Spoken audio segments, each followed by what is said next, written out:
एक बार स्वर्ग में विचरण करते हुए कृष्ण और राधा एक दूसरे के सामने आ गए। विचलित से कृष्ण, प्रसन्नचित से राधा। कृष्ण सकपकाए, राधा मुस्कुराई। इससे पहले कि कृष्ण कुछ कह पाते, राधा बोल उठी, कैसे हो द्वारिकाधीश। जो राधा उन्हें कान्हा कान्हा कहकर बुलाती थी, उसके मुख से द्वारिकाधीश का संबोधन कृष्ण को भीतर तक घायल कर गया।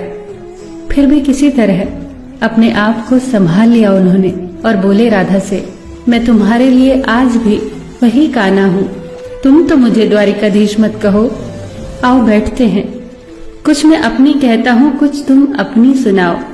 सच कहूं राधा, जब जब भी तुम्हारी याद आती थी, इन आंखों से आंसुओं की बूंदें निकल आती थी। राधा बोली, मेरे साथ ऐसा कुछ नहीं हुआ। न तुम्हारी याद आई, न आंखों से आंसू बहा, क्योंकि हम कभी तुम्हें भूले ही कहाँ थे। जो तुम याद आते, इन आंखों में तो सदा तुम ही थे। कहीं आंसुओं के साथ निकल न जाओ, इसलिए रोते भी नहीं थे। कान्हा, प्रेम से अलग होने पर तुमने क्या खोया, इसका एक आईना दिखाऊं तुम्हें। कुछ कड़वे सच प्रश्न सुन पाओ तो सुनाऊं। कभी सोचा है इस तरक्की में तुम कितने पिछड़ गए। यमुना के मीठे पानी से जिंदगी की शुरुआत की और समुद्र के खारे पानी तक पहुंच गए। एक उंगली पर चलने वाले सुदर्शन चक्र पर भरोसा कर लिया और 10 उंगलियों पर चलने वाली बांसुरी को भूल गए। कान्हा, जब तुम प्रेम से जुड़े थे तो जो उंगली गोवर्धन पर्वत उठाकर लोगों को विनाश से बचाती थी, प्रेम से अलग होने पर वही उंगली क्या क्या रंग दिखाने लगी। सुदर्शन चक्र उठाकर विनाश के काम आने लगी। कान्हा और द्वारिकाधीश में क्या अंतर होता है बताऊं? कान्हा होते तो तुम सुदामा के घर जाते, सुदामा तुम्हारे घर नहीं आता। युद्ध में और प्रेम में यही तो फर्क होता है। युद्ध में आप मिटाकर जीतते हैं और प्रेम में आप मिटकर जीतते हैं। कान्हा, प्रेम में डूबा हुआ इंसान दुखी तो रह सकता है, पर किसी को दुखी नहीं कर सकता। आप तो कई कलाओं के स्वामी हो, स्वप्न दूरदृष्टा हो, गीता जैसे ग्रंथ के दाता हो, पर आपने ये क्या निर्णय लिया?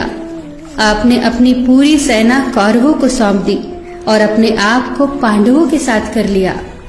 सेना तो आपकी प्रजा थी, राजा तो पालक होता है, उसका रक्षक होता है। आप जैसे महाज्ञानी उस रथ को चला रहे थे जिस पर बैठा अर्जुन आपकी प्रजा को ही मार रहा था। अपनी प्रजा को मरते देख आप में करुणा नहीं जगी, क्योंकि आप प्रेम से शून्य हो चुके थे। आज भी धरती पर जाकर देखो, आपकी द्वारिकाधीश वाली छवि को ढूंढते रह जाओगे। हर जगह, हर मंदिर में मेरे ही साथ खड़े नजर आओगे।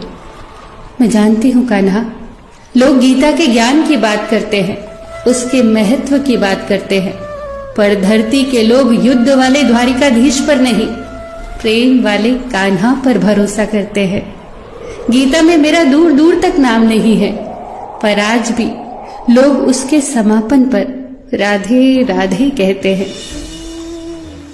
ये कहानी काल्पनिक जरूर है, पर इसके भीतर छिपी सीख बहुत महत्वपूर्ण है।